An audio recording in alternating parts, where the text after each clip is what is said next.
At dahil puro kami mga walang baon sa pananghalian, kaya't kumain na lang kami sa labas. Para masatisfied talaga kami sa aming pagkain, pinili talaga namin kung saan kami mabubusog.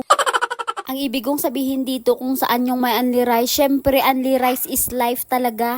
Syempre para hindi masayang yung oras namin, nag-close agad kami ng opisina para nga kumain sa labas kasi sayang yung oras namin, 1 hour lang yung break time namin. Yes mga badam, kailangan talaga namin sagarin yung oras namin kasi sayang, malilate kami. Malilate talaga kami kapag hindi kami nakaabot ng opisina ng 1 p.m. Yes mga madam, alam ko marami sa inyo ang makaka-relate lalo na sa mga nagtatrabaho. Pero ewan, anong ginagawa nitong driver namin? Nagpapakyut? Kahit matirik ang araw nito mga madam, kailangan talaga naming lumabas kasi nga wala kami mga baon. Literal talaga mga madam na kailangan naming lumabas kasi nga magugutom kami doon sa opisina. Pagkadating namin dito, syempre bumaba na kami ng tricycle para nga pumasok. Pumasok sa puso mo, dito sa pagkakainan namin. Bale, nauna na pala dito sila JR mga madam damin kasi sila ang nag-order ng pagkain namin. Kapag kasi hihintayin pa namin ang lunch bago kami pumunta dito ay talaga naman sure ball talaga malilate talaga kami. Dami namang talaga. Talaga ba?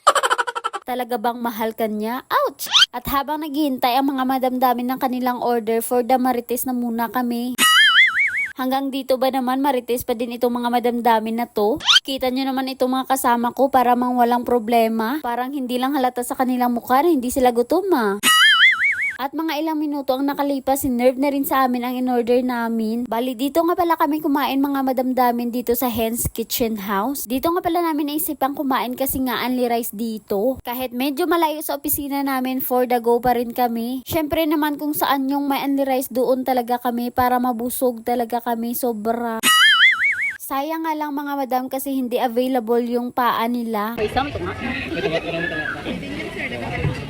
Dalawa. Ayun, sino lang?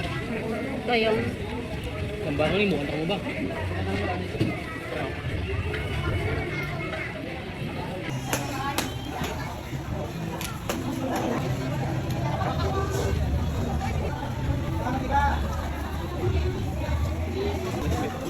habang kami ay tapos na sa pagkakain mga madamdamin, itong dalawang mga kasamahan namin ay talaga namang hinding halata na gutom. Pagbibigyan na lang natin sila mga madam kasi mayroon yan silang pinagdadaanan. Sinabihan pa talaga itong tig-serve ng kanin na ikalat daw yung kanin niya kasi mainit. Ganito talaga sila kademanding kaya pagbigyan nyo na lang. Araw-araw talaga ay marami talagang kumakain dito. Hindi talaga nawawalan ng customer. Baka gusto nyo kumain dito mga madam, dito lang yan matatagpuan sa Baldostamon Block 1. Pagkatapos nga pala namin kumain mga madam, nagpahinga lang kami saglit at saka bumalik na ng opisina.